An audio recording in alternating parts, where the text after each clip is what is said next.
Hello viewers, I am Maitli. Today we are going to see 8th CBSE Maths Factorization exercise 14.2. In that third sum, we are going to see in this video 7th subdivision. Now let's see the question. Factorize the expression 5y square minus 20y minus 8z plus 2yz.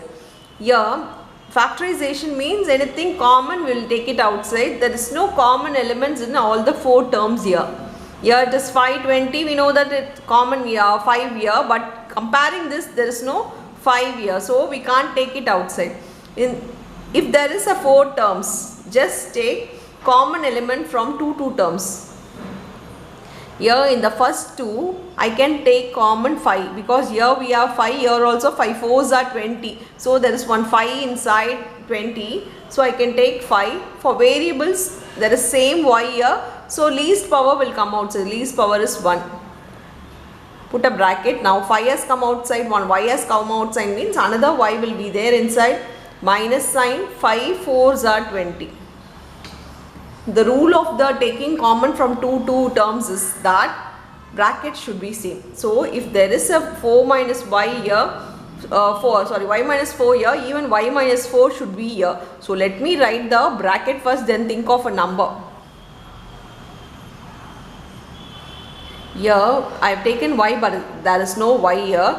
There is a y here. In the last term there is a y. So if y has come inside, the rest will be 2z. So 2z, let me write it inside. Now check the term.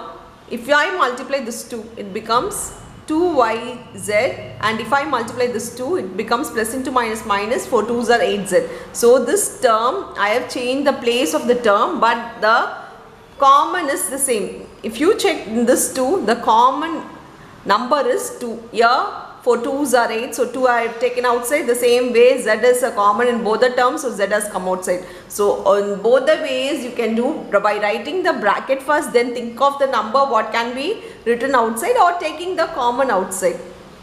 The rule is that the bracket should be the same.